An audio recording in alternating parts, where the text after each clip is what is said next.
नमस्कार, मैं हूं पवन त्यागी।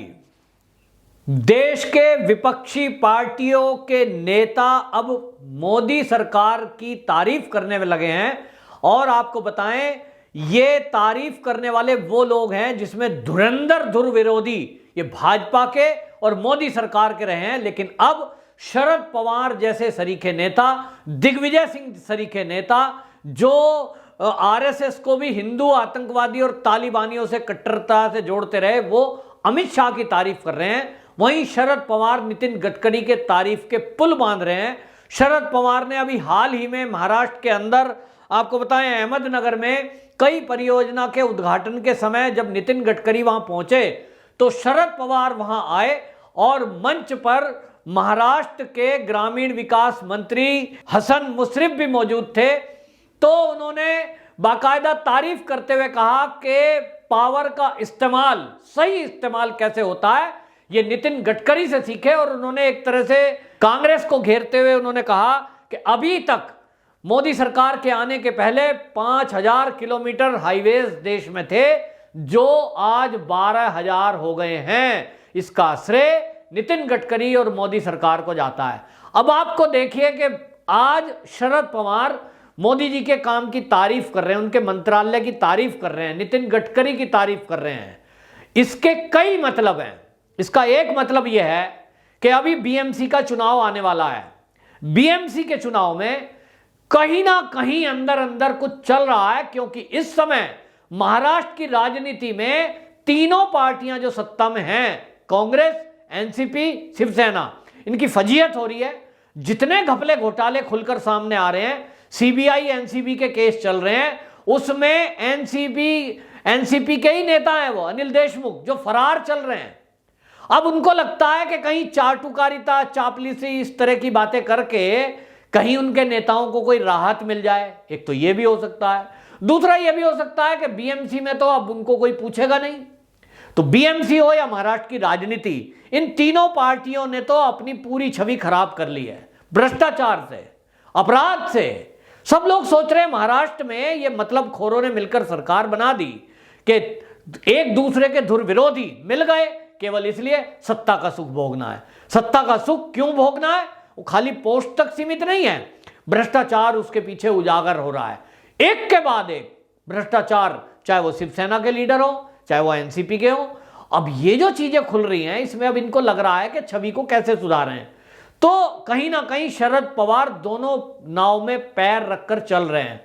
एक तरफ सरकार चला रहे हैं महाराष्ट्र की, दूसरी तरफ वो नरेंद्र मोदी जी से मिलके जाते हैं, अमित शाह से मुलाकात करते हैं छुपकर, चोरी चोरी। अभी वो नितिन गडकरी का मंच साझा कर रहे हैं और नितिन गडकरी की तारीफ कर रहे हैं। इसके मायने हैं कि वो बीजेपी की तरफ भी रहना चाहते हैं, वो महाराष्ट्र की सत्ता में भी रहना चाहते हैं। तो इसका एक मतलब यह है खुलकर कि जब तक महाराष्ट्र की सरकार चल रही है तब तक तो महाराष्ट्र की सरकार चला रहे हैं। जिस दिन उनको लगेगा कि अब एक आध साल ही बचा है 5 साल पूरा होने में, तब वो अपने को पाक साफ दिखाने के लिए महाराष्ट्र की सरकार से समर्थन वापस लेंगे। ये पक्का है, गिराएंगे। वो पूरे पक्के राजनीतिक हैं। और फिर बीजेपी को कहेंगे, लो जी अब मिलकर हम दोनों बनाएंगे सरकार। तो अगला चुनाव जब कभी आएगा, और 2024 का आपको बता रहा हूं, 2024 में ये पीएम फेस बनना चाहते हैं मोदी जी के विरोध में। तो भैया विरोध में क्या बोलोगे? मान लीजिए शरद पवार को पीएम फेस विपक्ष ने बना दिया, तो क्या बोलेंगे? नितिन गडकरी की तारीफ वाले वीडियो मौजूद हैं, मोदी जी से मुलाकात और मोदी जी की तारीफ के वीडियो मौजूद हैं। तो ये शरद पवार जी, जिनके लिए अभी तक संजय राउत ये कह रहे हैं कि इनके जैसा नेता नहीं है, ये तो भीष्म पितामह है। और भीष्म पितामह अगर मोदी जी की तारीफ कर रहे हैं, नितिन गडकरी की तारीफ कर रहे हैं, अमित शाह की तारीफ कर रहे हैं, तो निश्चित रूप से मान लो ना कि सरकार अच्छा काम कर रही है। फिर झूठ की राजनीति क्यों चला रहे हो? क्यों केंद्र को बदनाम कर रहे हो? दूसरी तरफ दिग्विजय सिंह, जिसके मुंह से हमेशा बीजेपी के लिए और आरएसएस के लिए जहर ही निकलता है, वो बंदा अमित शाह की तारीफ कर रहा है। उन्होंने तारीफ करते हुए कहा कि जब मैं तीर्थ पे गया था तब मेरी बड़ी मदद करी गृह मंत्री रहते हुए अमित शाह ने, और लोगों को भेजा मेरी मदद के लिए जब मैं तीर्थ यात्रा पर था। तो नर्मदा की यात्रा पर वो निकले थे, नर्मदा परिक्रमा का जिक्र करते हुए उन्होंने कहा कि नर्मदा नदी की परिक्रमा में निकलते हैं लोग तो अपने घर से खाली हाथ चलते हैं, ऐसे बहुत लोगों का संकल्प होता है। और उस समय जंगलों से होते हुए निकलना होता है। कहते हैं कि उस समय अपने कार्यकर्ताओं को ये अमित शाह ने कहा कि भाई आप दिग्विजय सिंह का ख्याल रखना, और संघ के लोगों ने ख्याल रखा। ये तब था जब दिग्विजय सिंह आए दिन आरएसएस और बीजेपी के लिए जहर उगल रहे थे। तो एक तरह से उन्होंने अमित शाह की जो तारीफ की है, उनकी कार्यशैली को बताया है कि वो बंदा ऐसा है कि विरोधी भी क्यों ना हो उनका भी वो ख्याल रखते हैं। दूसरी तरफ अभी तक हम देख रहे थे कि अमित शाह के द्वारा उठाए गए फैसले, केंद्र सरकार के फैसले, उस पर ये कांग्रेसी सवाल उठा रहे थे। तो अब ये जो हृदय परिवर्तन हो रहा है विपक्ष का, ये क्यों हो रहा है? सवाल तो ये है। तो आपको बता रहा हूं, ये ऐसे ही नहीं है, ये हृदय परिवर्तन नहीं है, ये समय की नजाकत है। सब देख रहे हैं कि इस समय जो देश का सबसे बड़ा विपक्षी पार्टी थी और जिसका जो है सबसे पुरानी पार्टी थी वो थी कांग्रेस, वो तो गई। उसमें अब बचे कुचे लोग जो आपको दिखाई देंगे, नए चेहरे, वो आएंगे कम्युनिस्ट। कांग्रेस विचारधारा के नहीं है, अब कम्युनिस्ट विचारधारा के लोग वहां पर कन्हैया कुमार जैसे लोग ये ज्वाइन करेंगे। और अब उसका पूरा कम्युनिस्टीकरण लगभग हो चुका है। 2-4% उसमें पुराने कांग्रेसी बचे हैं, वो हैं जो बिल्कुल चाटुकार और चापलूस हैं। उनको गांधी खानदान जहां कहे जैसे कहे। वो एक नेता के बारे में मैंने पढ़ा था, वो कह रहा था कि मैं सोनिया गांधी के घर में झाड़ू तक भी लगा सकता हूं। उस टाइप के लोग बचे हैं। बाकी जिनका स्वाभिमान है, जिनको राजनीतिक समझ है, जिनके पास थोड़ी सी पावर व्यक्तिगत है, वो अब कांग्रेस में नहीं है। तो निश्चित रूप से जब बड़ी पार्टी अब खत्म हो गई, बचा कौन? ये छुटभइये बचे हैं। और इनको भी ये बात पता है अच्छी तरह कि जिस तरह से मोदी सरकार काम कर रही है, वो काम एक रिकॉर्ड बनाएगा। आज आप उठा के देख लीजिए 70 साल के काम और मोदी के 7 साल के काम, एक रिकॉर्ड है। कोई सरकार इतनी तेजी से काम कर ही नहीं सकती। इतने हाईवे, इतने रेलवे, इतने लोगों के खाते, इतने आयुष्मान योजना, फ्री में इलाज, वैक्सीनेशन, वर्ल्ड तारीफ कर रहा है।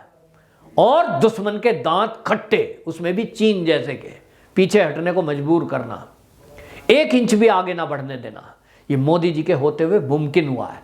और इसलिए इन विपक्ष को लग गया है कि अब तुम्हें कोई पूछेगा नहीं। 2024 का चुनाव आएगा, मोदी जी के फेस पर, देशभक्ति के नाम पर, विकास के नाम पर, जातिगत नहीं, विकास के नाम पर वो जिसको खड़ा कर देंगे जहां से, भारी मतों से वो जीतेगा। इन विरोधियों की चाल नहीं चलने वाली। चाहे ये मुस्लिम विरोधी बताकर आज तक आरएसएस को कहते रहे थे, लेकिन आपको बता दूं कि जब 2024 का चुनाव आएगा लोकसभा का, उस समय अगर मोदी जी पूछेंगे कि भैया ये जो कांग्रेस और विपक्षी दल बीजेपी और आरएसएस को मुस्लिम विरोधी बताकर डराते रहे और वोट लेते रहे, मैं पूछना चाहता हूं देश के मुसलमानों से, बताओ क्या आपके साथ इस सरकार ने अन्याय किया है? तो उसके उत्तर में आएगा नहीं, क्योंकि सबका साथ, सबका विकास, सबका विश्वास, ये जो नारा है, ये खाली नारा नहीं है कांग्रेस की तरह, ये एक मंत्र है, बीज मंत्र है बीजेपी सरकार का, जिस पर मोदी जी पिछले 2014 से लेकर अभी तक 7 साल में इस पर काम करते आए हैं। और बिना धर्म, बिना जाति देखे हुए सबकी मदद कर रहे हैं जिसको जरूरत है, गरीबों के उत्थान के लिए, किसानों के उत्थान के लिए, मजदूरों के उत्थान के लिए, देश के उद्योगों के उत्थान के लिए, ऐसा नहीं, सबके लिए। तो सबके लिए सरकार सोच रही है। और विकास की तो बयार बह रही है। लोग जो दुश्मन भी हैं दुर्विरोधी बीजेपी के, वो भी जब हाईवे पे चलते हैं ना, उस हाईवे की क्वालिटी देखते हैं। ऐसे हाईवेज हमने देश में नहीं देखे, विदेशों में देखे थे, विदेशों में सुने थे। पहली बार देश में बने मोदी सरकार के आने के बाद। और इसलिए देश के विपक्षी पार्टी के जुड़े हुए सीनियर लीडर भी जब उन हाईवेज पे निकलते हैं तो तारीफ किए बगैर नहीं रह सकते। और ऐसे में उनको दिख गया कि जनता आखिरकार काम देख रही है, तो उनको वोट कौन देगा? तो अगली बार आना मोदी को ही है। और इसलिए इनकी दुकान बंद रहेगी। क्या करेंगे? और इसलिए शायद शरद पवार जैसे लोग, दिग्विजय सिंह जैसे लोग ये सोच रहे होंगे कि इनका जो अंतिम पड़ाव है जीवन का, क्योंकि अब ये 70 साल की उम्र को पार कर चुके, और तो अब ये सोच रहे होंगे कि कम से कम आखिरी टाइम में इनकी मौत सम्मानजनक तरीके से हो, वो तभी संभव है कि जब एक सम्मानजनक पार्टी में हो, वरना तो एक खानदान परिवार की चाटुकारिता चापलूसी करते रहो। मैडम सोनिया गांधी बस वही सब कुछ है, उनके घर में झाड़ू पोछा करते रहो, उस तरह के काम करते रहो तो आपको कोई पोस्ट वोस्ट मिलती रहेगी। वरना अब कैप्टन अमरिंदर सिंह जैसे, गुलाम नबी आज़ाद जैसे, आनंद शर्मा जैसे लोगों को किक आउट कर दिया जाएगा कोई अगर इस गांधी खानदान पर सवाल उठाएगा। तो शरद पवार उन्हीं नेताओं में से है जो सोनिया गांधी को इन्हीं कारणों से छोड़कर अलग हुए थे, अपनी अलग पार्टी बनाई थी।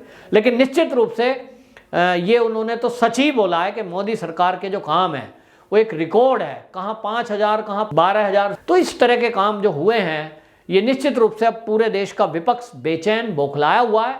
और जो छुटमुट नेता हैं विपक्षी, अब वो सोचने को मजबूर हैं कि वो करें तो क्या करें।